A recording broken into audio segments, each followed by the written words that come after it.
Assalamu alaikum wa rahmatullahi wa barakatuh. Today I'm going to share with you guys the ultimate tips on memorizing the Quran. If you haven't watched the first video where I share tips before memorizing the Quran, then you can click the link here now or later. But today specifically we're going to talk about how to memorize the Quran. These tips I have followed myself throughout the entire duration of my own Hifz course, and so I find them very useful and practical. So if you're ready, let's get to it.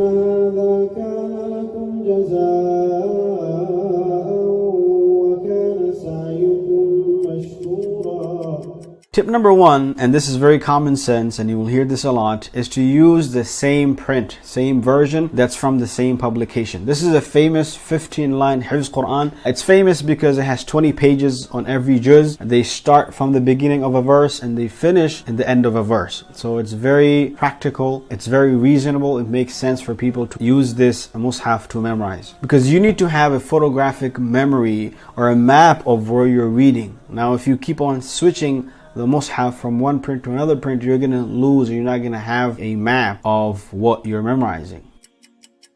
Tip number two is record your progress, whether it's on a card, whether it's in a pamphlet, whether it's in a book. Record it. Whatever you give to your teacher that specific day, the sabak you give, the previous lessons you give, the current juz you give, record all of that. Record the amount of mistakes you make, the amount of time you got stuck and your teacher had to tell you. Record all of that stuff so you can see your progress, you can see how you're performing, and that will motivate you and push you to do better and better. Tip number three is to find best time and place. Now the best time can be whenever your mind is fresh. It could be after Fajr or after lunch or afternoon, wherever it is that you think you are rejuvenated and you are fresh. Now our teachers usually tell us to memorize after Maghrib, and the reason is because after a whole long day, maybe in the afternoon you have some recess, you go and play some sports, or maybe you take a nap, and then after Maghrib you are kind of refreshed, you have some newfound energy, rejuvenated, and so this time would be a good time to start memorizing. Your mind is fresh. And now another thing is that in order for you to make sure that something was stored in your permanent memory, you need to be able to recall it after some time. Now if you memorize it in the morning and you give it to your teacher an hour later, it's still fresh and you haven't given some time for your brain to absorb that. When you have something memorized fresh and you give it, you're not that confident with it. Opposed to something you memorized yesterday and you're giving it the next day, you spent some time on it, you slept on it, you woke up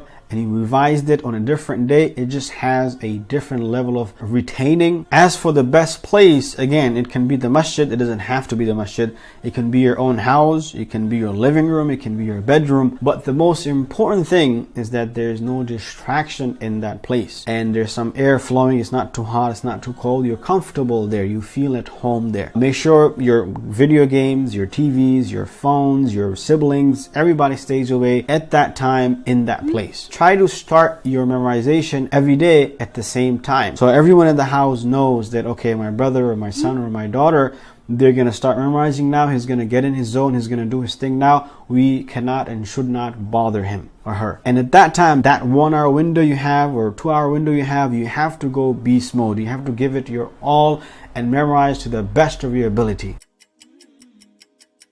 Tip number four is get right to the memorization. So now you've found the time and the place and now you're about to memorize. How should you memorize? Should you start marking it? Should you start writing it? You know, in some countries, they write them down on tablets. It works for them, but we don't have that facility, and most of us, we don't have that ability to write that well. So don't waste time writing on a paper or highlighting or marking stuff. Get right to the memorization.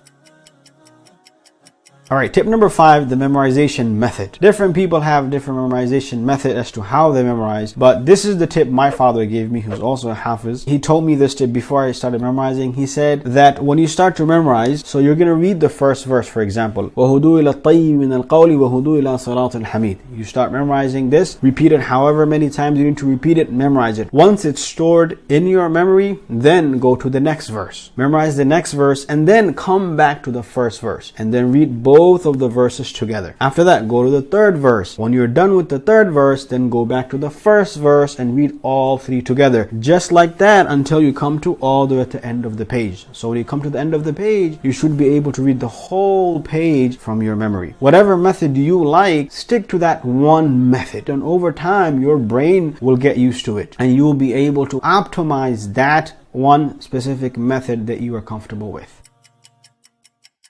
Alright, tip number 6, and this is a very, very important one, is after you've memorized it, before you give it to your teacher, read it to as many classmates and friends that you can. Read it to one person. If you have a mistake, mark it down, go back and fix it.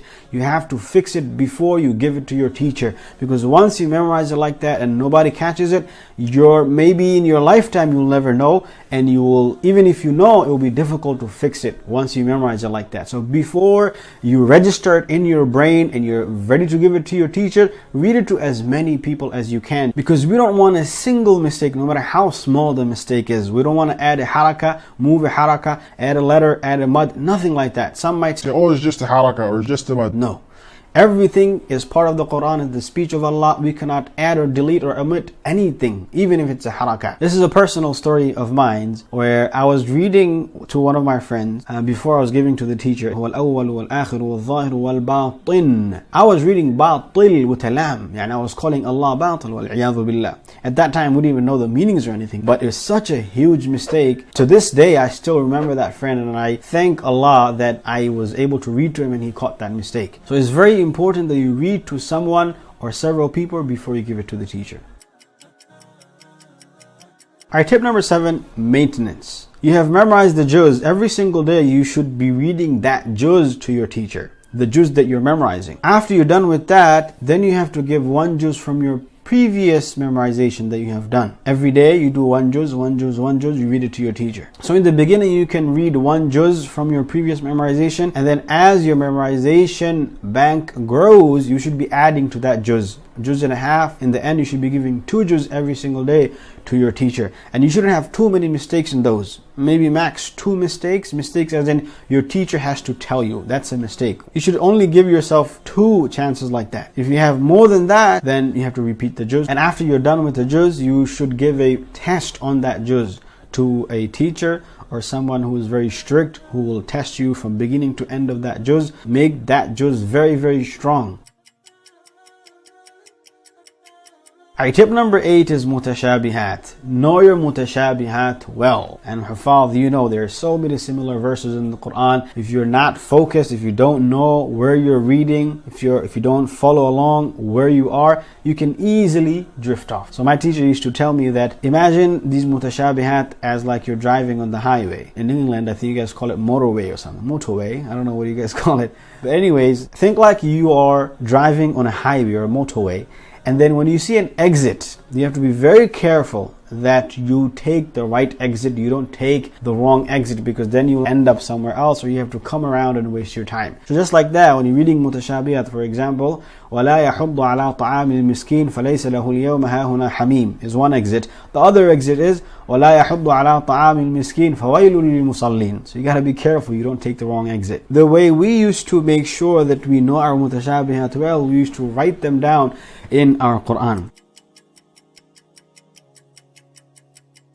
Tip number 9. So let's say you followed all of these tips and you memorized the Quran well. Now once you're done with memorizing the Quran, there's something called Dawr of the Quran, where you sit back for 5-6 months, even 1 year, depending on how old you are and how much time you have. And that whole year or that whole 6 months, you should be repeating the Quran as much as possible. Every single day, give 2 to 3 juz to your teacher.